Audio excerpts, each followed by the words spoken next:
Hello, back again. So I'm just about to weld up the stainless steel side plate onto mild steel base plate, and I thought I'd show you the entire process. So this is my jig that I use. Okay, now first thing we've got to do is decide where this is going to be welded to this in relation to this. Okay, we do that. I think I've covered this in another video before, but I'm going to cover it now. Now this one I'm using 31mm coils. Okay, so the taller coils. So I'm going to make sure I've got a Sharpie. Yeah. So I've got, this is an armature bar with the rear spring and the little brass bit that I use ready to go. So what I'm going to do now, I've put that in the base plate, so I'm going to get the side plate and offer that up onto here, so that this bit here is going to be in the correct space. As you can see there, you can see through it. So let's line it up roughly where it's going to go. Right, now then, I've just put a tiniest mark on there. Right, so I'm going to bring that mark round to the front edge of the base plate there, edge of the side plate, sorry. Then I'm going to just line this up again. Check that that little hole is just about in the middle there. Alright, and that's pretty much perfect where I want it. So now I'm going to just mark that a couple of times like that, so that when I put it into the jig I know roughly how to line it up. So let's do that bit now. And so we're going to put this, we're going to bolt this onto the jig here like that. A couple of bolts going in. Now this is quite, I've used this quite a lot, this it's an aluminium this aluminium jig here, and it's kind of worn out now. Some of the threads are a little bit worn, so I have to be careful not to over tighten them, but as long as we get everything where it's supposed to be. Right, so that's now bolted onto this. Okay, I'm going to try and show you this best way possible. Now this is going to go, I have this little bit there, sorry, this little bit there. So as you can see, I have to line this up with the marks on the base plate to about there. Okay, now that means that side plate's in the right place. Then it's as simple as doing up this bolt here. That's going to hold it in place. But what I have found is that this angle isn't perfectly square. So what I tend to do is I get a couple of, I normally get a couple of old springs. Right, so I'm going to loosen that off again. Right, I'm just going to loosen that off, and I'm going to put an old spring under there. Right, and an old bit of spring under the other side as well. If I can get it under there, there we go. Check everything's in line. Now then, what that's done, oh, hang on, let's just come out a bit, just come out of line a little bit, so we'll just push that over a bit, and that'll be fine right there. Sorry if you can't see this completely, I'm going to show you. So what that's done now is it's made this angle here as good as I need to have it as a right angle. So that's all lined up, those marks are lined up. Okay, and if I could put the coils on there now, this brass bit would line up somewhere along here, which is where I will ultimately be drilling the hole. So now I'm going to take it over to the other workshop on my welding bench. I'm going to TIG weld across here. I'm going to tack it in either side quickly. Then I'm going to TIG weld in here. Now I could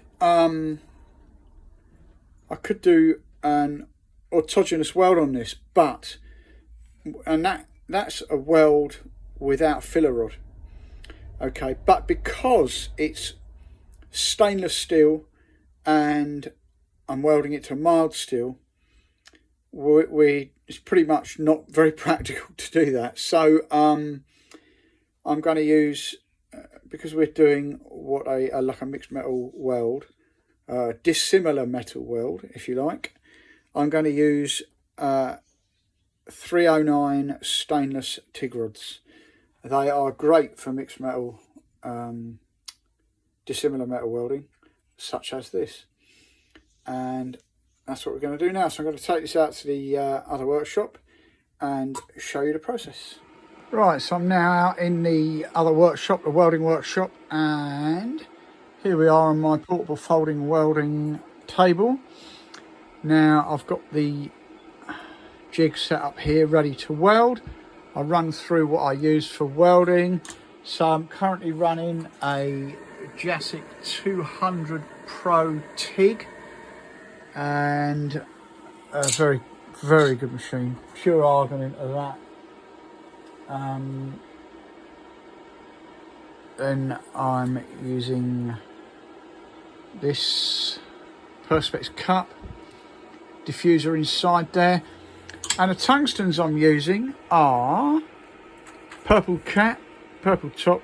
They're E3s, so these from Binzel, and these are the nuts. There's no doubt about it, these are great for what I do. This is the only tungstens I use now for any, you know, stainless, mixed metal. I don't do aluminium, so that doesn't matter. Let's get on with it. So I've more or less tacked both ends now, as you can see. That end's not so great, but this end is well and truly on there, and I'm going to keep it in the jig because that'll keep it nice and square, and I'm going to get a run on this now.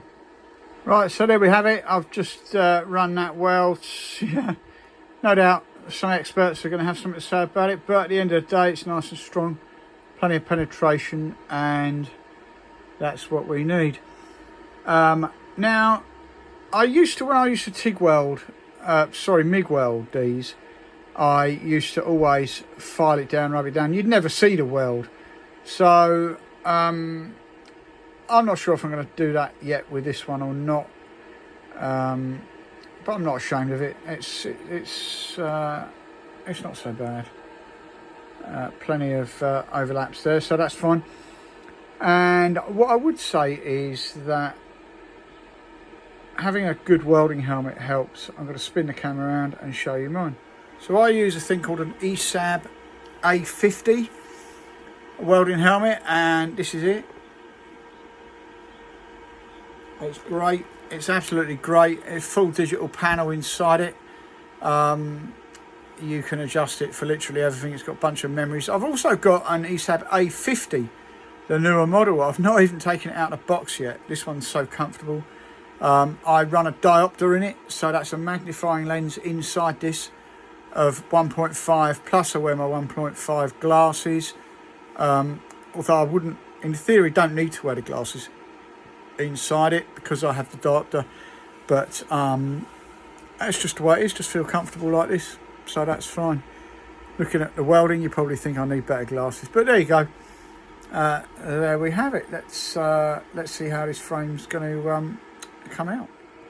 So here we are, the frame out of the jig. So I'll be tucking a little bit of weld just in there, a little bit just in this end here, fill them little holes if you can see those, and then I'm just going to run a weld across the inside of the frame there, and yeah, that'll sort that all out. I'll be back in a minute.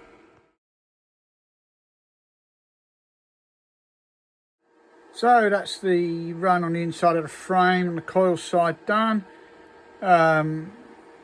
yeah, perfectly strong. I'm okay with that. You're not going to see too much of that anyway.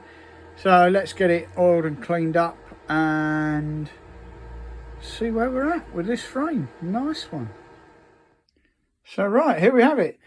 So I'll just run it through the wire wheel, which I've got here, and the polishing wheel, which is over here. And here we have it. Now, there is a little bit more polishing to do, just because I want to get it a little bit more uniform around here. But I'm sure you'll agree that's not too bad. Looks fine. I'm just going to leave that like that. I always check my machines for any sharp edges or anything like that. There are no sharp bits. There's no bits of weld sticking out.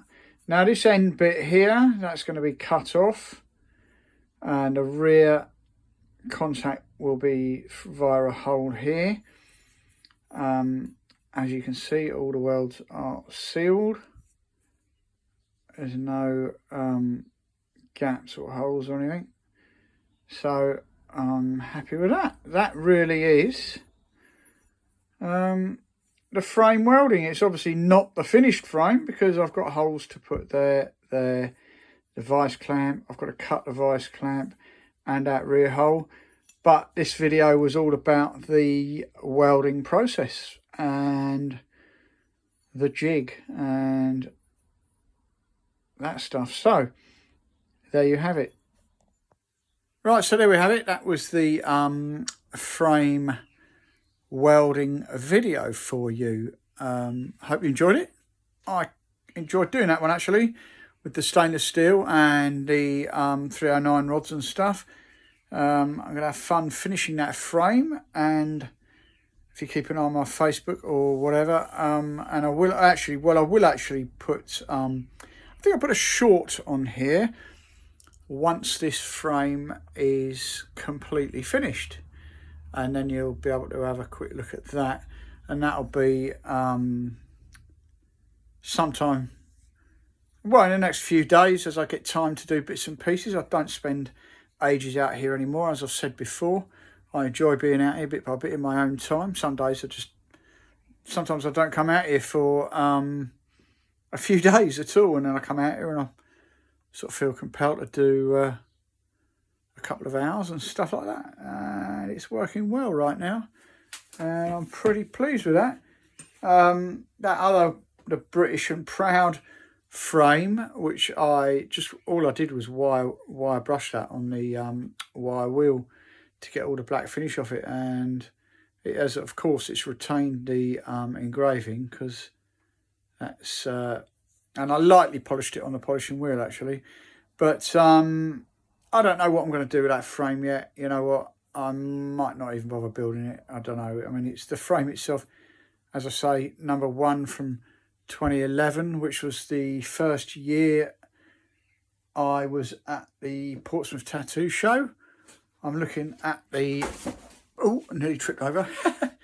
I'm looking at that poster there. That's from that show. And what a great show it was. So anyway, I don't know if I'm going to keep that frame or not. I might build it up at some point and get rid of it. I don't know. But this is a brand new one. I've got a build in process actually. I've got all the parts made. I pretty much just haven't, and that is this one here. This is my old double dog leg shape, and it's drilled, so it's nice and light. So that one, that's in case you're wondering what that's actually a coating of wax on there, the Renaissance wax. So that one's in progress, shall we say.